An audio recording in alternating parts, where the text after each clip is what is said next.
Hurricane Sandy. Superstorm Sandy. The boardwalk in Atlantic City covered in sea foam and torn apart. You can see the boardwalk is just lined with sandbags. The casinos, they're empty.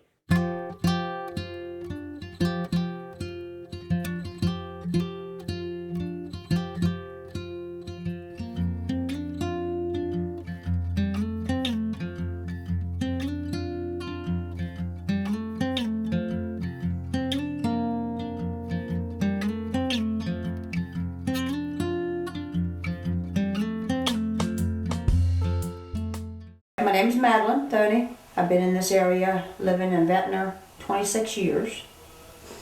I lived in Florida a little bit. I work at the showboat at the casinos. I just thought it was going to be a nice little storm watching the TV with a glass of wine. In 15 minutes, the water was coming on both ends, front door and back door. I started panicking, I started lifting stuff, bringing stuff up. So, and it came in so fast, I had to jump out of there in case I was getting electrocuted. I just sat here, back, looking at this window, and it was just floating down like a river.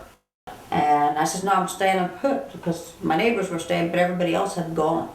There was another flood coming, and my man says to me, you gotta go. I didn't want to go, my neighbors were staying across the street, and I never thought there were gonna be another one. Something, okay, it's going to just go away, but no, it didn't. When I went to EHD, I came back in the morning.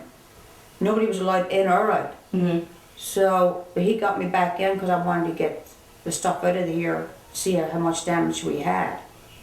And there was a lot of damage, so that's when I knew it came up even further. So when I walked in the door, the place was a mess. Everything was still floating. Now they're actually on the floor. The water's already gone. Tides left us. So it just left the marks, and even though we had some furniture up, it wasn't high enough. Well, FEMA came in and looked around, and they said because I had insurance, they denied me help. And the insurance guys come in, and they take pictures of everything and measure everything downstairs and whatever had to be done. And they just left. They were here like half hour, boom. So, but I already started the work. John and his friends, the firefighters, basically helped me out. Only for them, I'd probably be still sitting. They say you're supposed to raise your house, but nothing's actually been set yet.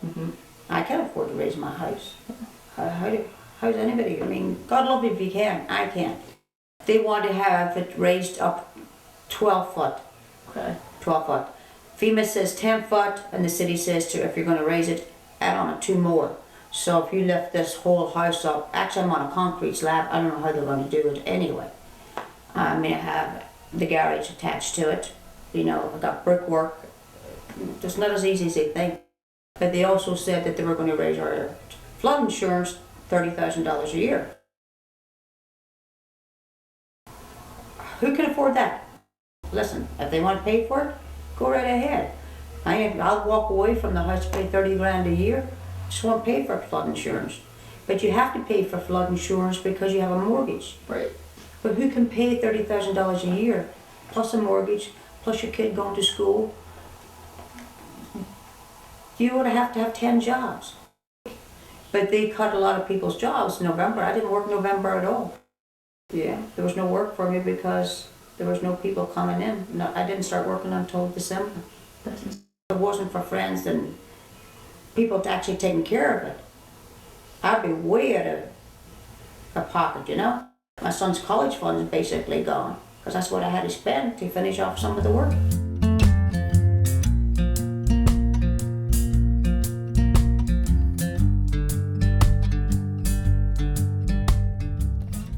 Tourist-wise, a lot of people thought the boardwalk was absolutely tore up and gone. I think it kept a lot of people from coming to Atlantic City, which was a mistake. Atlantic City, the city itself, did an outstanding job of making sure that this boardwalk got back to normal.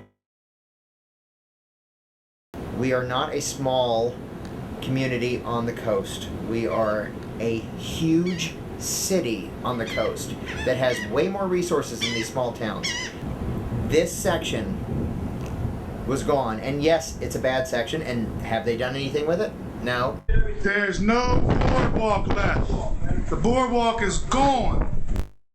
All we needed was a week to clean up, and we were good to go. But this pile of boards has kept people out of the city, or kept people out of the city for at least 3 or 4 months. This was what kept people out of the city.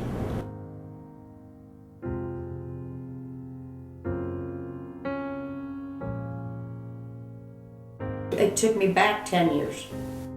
It did.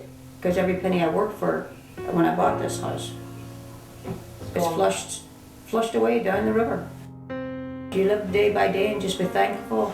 Some people's houses just floated away. I'm grateful to even have half a house right now. It might take me, what's this, 6 months later, and I'm still trying to get it together. Since October, this is April. It's a long time. Sometimes you feel like you're living in a third country. My next move is just to continue to finish off the work. Every paycheck, whatever I can afford. If it takes me a year, 2 years, 5 years. As you can see, some of the furniture that was up here is now downstairs, so I'm sharing furniture. One sofa there, one sofa here. It's just going to have to do until we can afford to get furniture. This is what it is. You know, and there's nothing you can do. Not a thing.